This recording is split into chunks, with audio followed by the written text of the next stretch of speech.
Hello students, welcome to EPG Pathshala. I am Dr. Nimisha Jadon, Assistant Professor in School of Studies Environmental Chemistry, Jivaji University, Gwalior.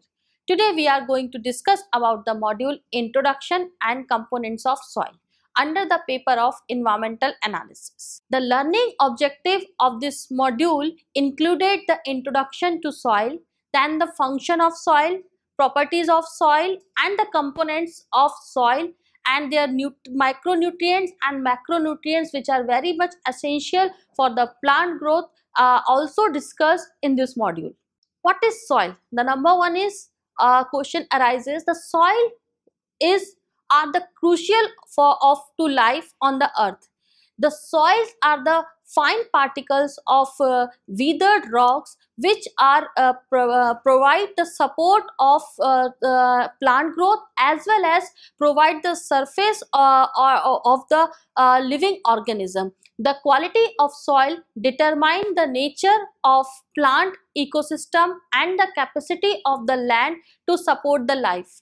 It supplies us with nearly all types of foods, either it be due to the production of agriculture and the forest area, as well as they provide the shelter for the other living organism like animal, birds, etc. Classification of soil. The soil is classified in jelly soils, histosols, spodosols, endosols, oxysols and mollisols. Jelly soils are the young soil which little profile development. These types of soil are found in cold region with snow. Histosols type of soil that undergo little profile development because of anaerobic environment found mainly in marshy region. Spodosols are the soils which are mostly present on coarse texture acid parent material generally found in forest highly leached places. Andy soils are the soils where it is the water deficiency is the major characteristics of this kind of soil. Then oxysols, these are the most highly weathered soil found in tropical forest. And last one is the mollisols. These types of soils are rich in calcium, organic matter and are good for the growth of grasses. The function of soils is divided into two parts. Number one, the soil supports in the growth of plants and the function of soil in the ecosystem. The soil supported in the growth of plant because it provides air, physical support, nutrient, elements, temperature, moderation for the growth of plant through roots. So these are the major parameter, main cause of growth of plants on the earth system. The second function of the soil in the ecosystem because it maintains the proper circulation of ecosystem or maintain the ecosystem cycle by properties of soil determining the nature of vegetation, and this nature of vegetation again controlling the fate of water in the hydrological system, and it also functions as the natural recycling system. Here in this figure we have discussed about the various functions of the soil.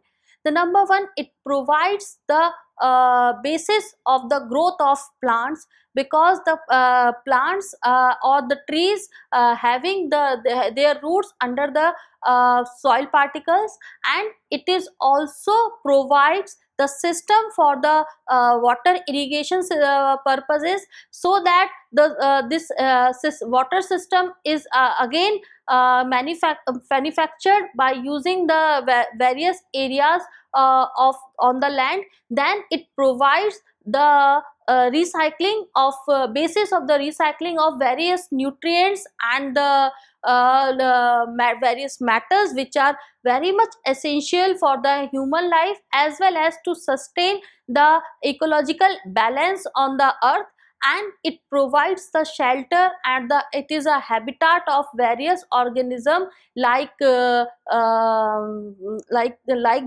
lichens and the other microorganisms which are working as a modifier of the atmosphere, and it is also used for the engineering purposes like human activity, which used as for the construction of roads, bridges, and the other utilization of soil exist on the earth's surface. Now we discuss the layer of soils. Here in this picture we have seen the various horizon of the soil layer. The number one is the O horizon. It is the organic layers near the soil surface. The second one is the A horizon. It is nearest the surface, contained minerals but due to organic color is black. The B horizon is a less organic matter and it resided below the A horizon, and the C horizon is known as the least weathered part of the soil. Now we discuss about the origin of the soil.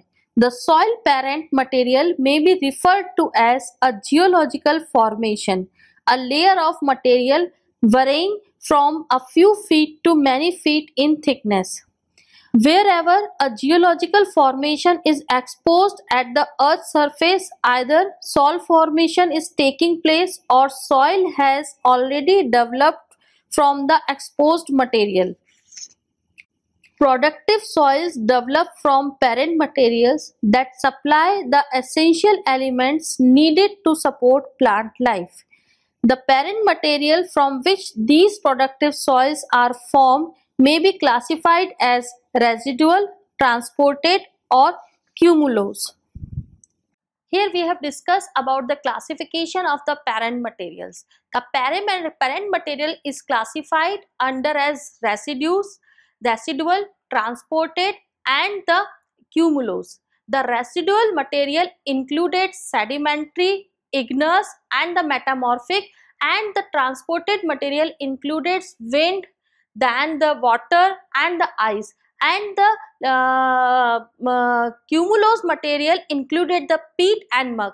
In the second figure we have seen the soil profile. The topmost layer, the O horizon, is known as the organic layer, which is highly rich of various nutrients and the other organic material which is essential or which make the soil fertile and which are very essential for the vegetation grown on the earth's surface. And the second horizon, that is denoted as A, is known as topsoil, which are continuously renewed by the addition of some nutrients from the natural sources as well as from the artificial sources, and they provide the basis for the top layer and continuously converted into the organic layer of the topsoil. Then the third horizon is known as E horizon, which is a part of alluvial layer.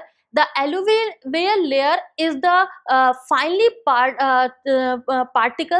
particles which continuously changes into the further withered particle, and they are continued with the mixture of humus. They can be continue in the process of renewal of the topmost fertile layer.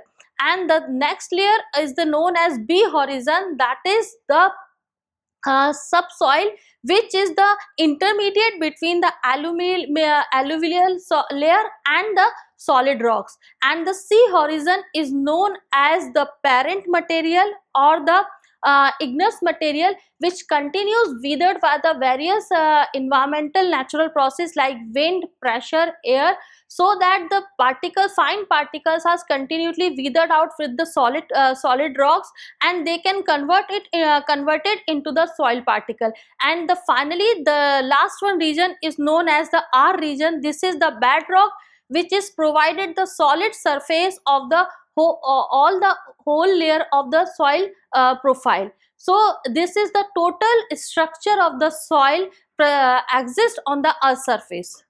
Discuss about the residual materials. The residual materials develop from underlying bedrock materials. Examples of sedimentary formation are limestone, sandstone, shale, and slate. The other rock formations are classified as either igneous or metamorphic. The metamorphic rocks include marble and slate, while the granite and basalt are considered igneous rocks. The next one is the transported material. The parent material that was transported from its place of origin by water is classified as alluvial, lacustrine, or marine materials. Alluvial materials are sediments that were transported by flowing water of streams and rivers. Material that was transported from its place of origin by winds is classified as either aeolian deposits or loess deposit. The aeolian deposits are sand dunes or deposits that were formed by dust storms. The next is cumulose material, or it is also known as organic materials. It includes peat and muck. Cumulose material are plant residues that were developed in shallow lakes and are referred to as peat and muck. Peat is the term used for cumulose material when the plants are recognizable. The next process is weathering. The parent material is constantly being transformed into soil as rocks and materials are weathered by both physical and chemical process. Physical weathering process include constant temperature changes, climatic conditions, rainfall, erosion, and action of animals, plants, and humans. Here in this figure, we have discussed about the composition of average soil. The 45% of the soil profile is comprises with the mineral material, and the rest part 50% is divided into the 25% is made up by air, and the 25% is made up by water, and the rest 5% is the part of the organic matter. So it is a very interesting fact, and came to know that the 50% of the soil profile is made up with air and water. Soil consists of living and non-living materials in three forms: solid, liquid, and gas. Organic matter and mineral matter in soil are the solids. Air and water, which move through soil pores, are the gas and liquid. The soil minerals are inorganic and contain approximately 64 elements. These soil minerals, with the exception of those introduced by humans, though fertilizers and lime, come from withered parent materials and decayed plants and animals. 16 elements are essential to plant growth. These elements are carbon, hydrogen, oxygen, phosphorus, potassium, nitrogen, sulfur, calcium, iron, magnesium, chlorine, copper, boron, manganese, molybdenum, and boron. Air and water provide carbon, hydrogen, and oxygen. The other comes from the soil. Organic matter, the another soil solid, is decomposed plant and animal matter originating from the plant roots, above the ground crop residue, green mature crops, and livestock manure are the organic matter of the soil. The soils high in organic matter also are high in soil microorganisms, which affect the decomposition rate of the plants. A high organic matter content provides the following benefits. Number one, it increases the soil's porosity. It supplies nitrogen and other nutrients to growing plants, and it holds water in the soils to protect growing plants against droughts. It aids in soil moisture content management, furnishes food for soil organisms. It serves as a storehouse for mineral nutrients. It minimizes leaching of nutrients. It serves as a source of nitrogen and growth promoting substances, and it improves the soil structure. Now we have discussed about the properties of soil. First of all, number one property is the soil color. The topsoil color are classified as dark, moderately dark, or light, or very light. Subsoil color are classified as red, yellow, brown, grey or the malted. The color usually is a good indicator of the organic matter contained, moisture availability and the texture of the soil. The dark color of the topsoil usually indicate the presence of high amount of organic matter, and the light color soil generally are the low in organic matter content and the high in the sand particles or contain the reduced iron and the manganese oxide. So the for the soil fertility, we can identify the fertile soil by visually by seeing the color of the soil. So as the soil is very much rich of the organic matter, it becomes dark and it is very much fertile for the and it is used for the agriculture purposes, and it the yields is very much high in that particular area which contains the soil of dark soil. The next is soil texture. The soil texture refers to the sizes of individual soil particles. It is often thought of as the fineness of coarseness of soil particle. Soil particle size is important because it affects the water holding capacity and workability of soil. Sands, the larger particle in a soil, can be seen with the naked eye.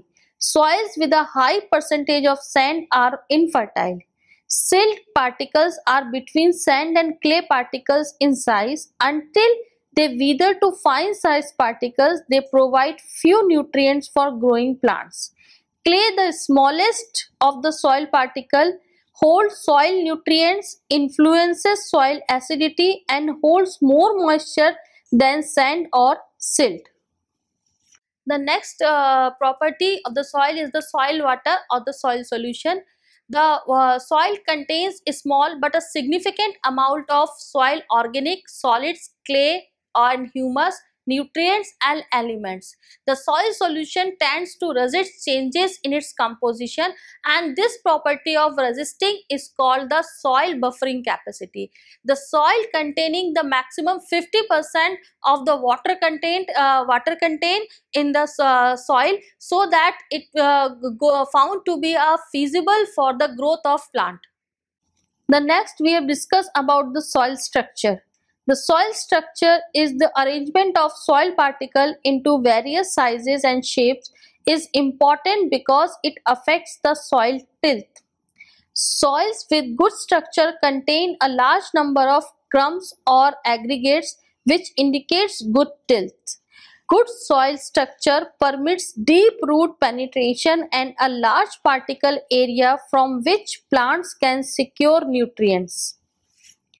The main soil structure types determined by shape and arrangements of aggregates are granular, prismatic, columnar, blocky, subangular, blocky and platy.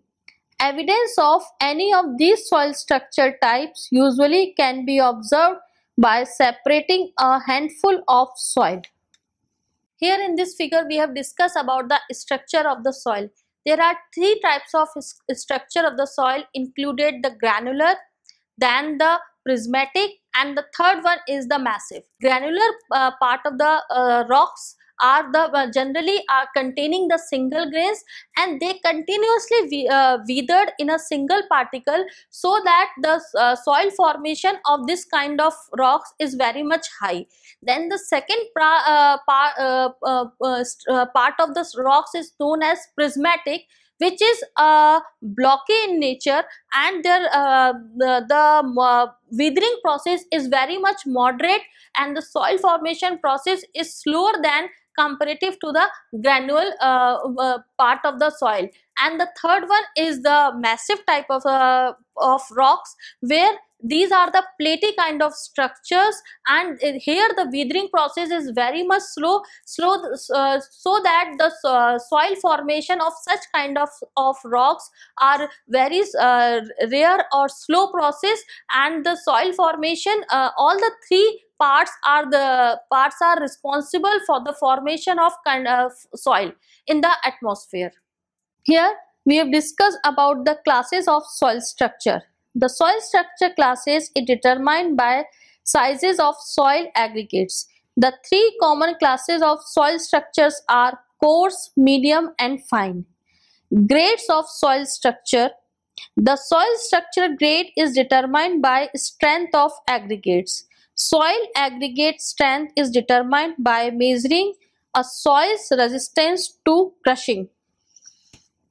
Next is soil consistence. Consistence refers to cohesiveness of the soil. Soil consistence and structures are interrelated with each other.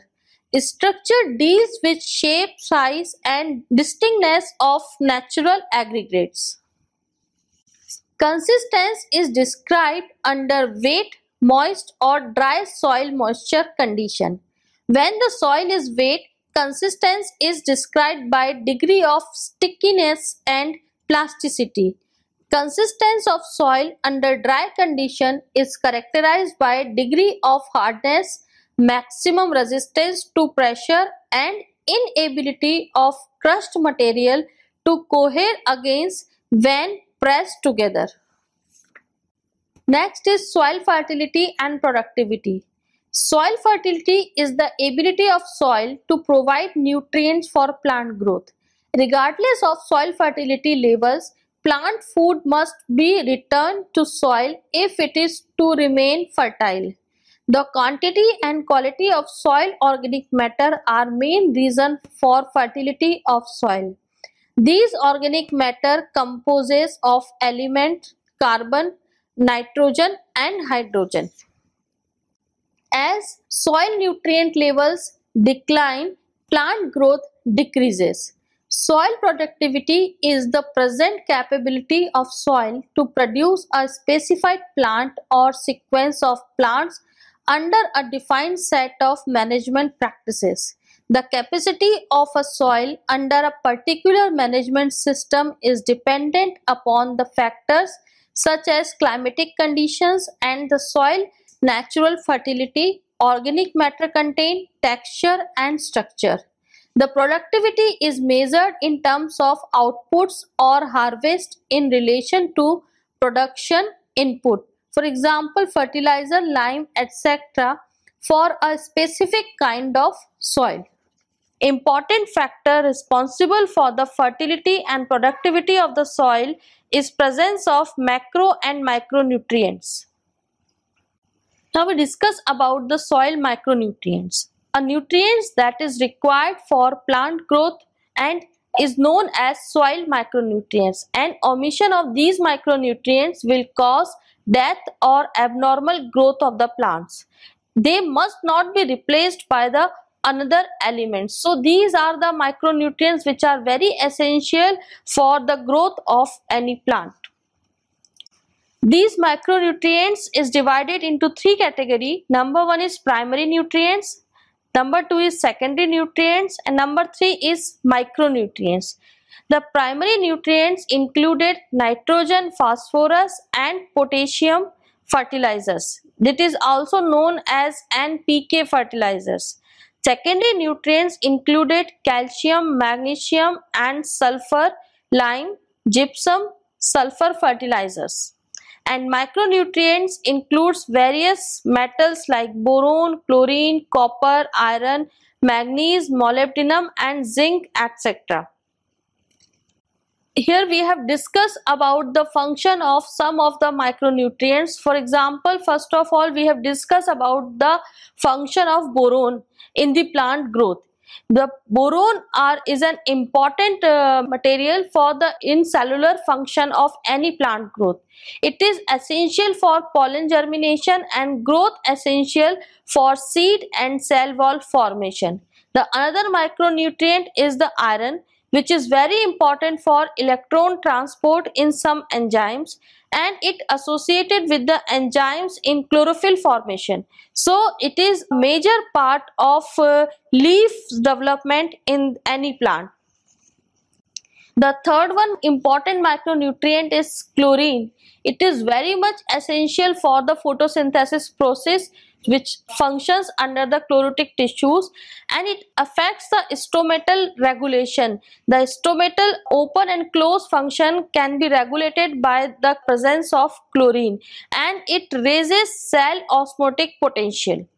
The next one important micronutrient is the copper. It constituent of oxidase enzymes and metal component of some protein which helps with in electron transfer. The next important micronutrient is the manganese. Manganese is involved in oxidation reduction in photosynthesis process. It is constituent of respiratory enzymes. It accelerates germination and maturity, and it is indirectly related to chlorophyll formation. The next one micronutrients of the soil is known as molybdenum. It is very important to the plant. It forms to the nitrogen to taken up is nitrate and helps to convert into the ammonia. It is an important component of the legumes nodules, because plants like the beans which contains the legumes at their roots, they are converting the at nitrogen present in the soil into the nitrate and the ammonia, so that these leguminous plants continuously continued the cycle of nitrogen and taking the part or essential part in nitrogen cycle, but biogeochemical cycle that exists into the atmosphere. So molybdenum working as an essential micronutrients to taken up the nitrogen from the soil to the plants. The next one is the zinc. It is needed for producing the chlorophyll, and it adds in a plant growth, and also it improves the root development, flowering and the fruit production.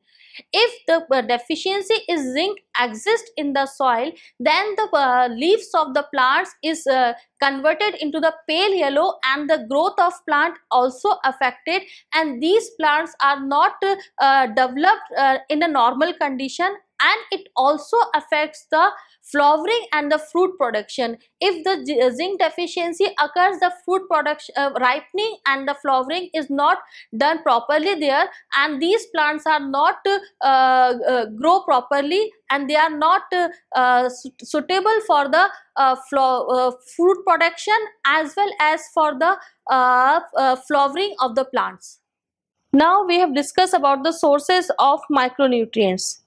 The major sources of macronutrients are the parent materials, the soil from that material, bedrocks can be nutrient rich, sediments may be nutrient poor. So parent material are the major source of micronutrients. Then the second one is the rock type can be important. Quartz has less micronutrients than granite. So rock are also play an important role because of weathering. These micronutrients are incorporated in the soil particle. Then the next one is the organic matter and fertilizers from the dead plant tissues or manure application. These organic matter present in the soil through the dead plant tissue material which convert into the organic matter, and the fertilizers which we applied which are rich from these micronutrients and macronutrients. So the whole summary of this module included that the soil is an important base of life on earth. It plays a very much important role in plants and animal growth. It provides the basis and the food of any living organisms, and nature and structure of vegetation depends on the soil nature. Also we have discussed here the various types of macro and micronutrients which present on the soil and which are essential for the growth of the plant. So this module gives us the whole profile of the soil soils exist on the earth surface. Thank you so much.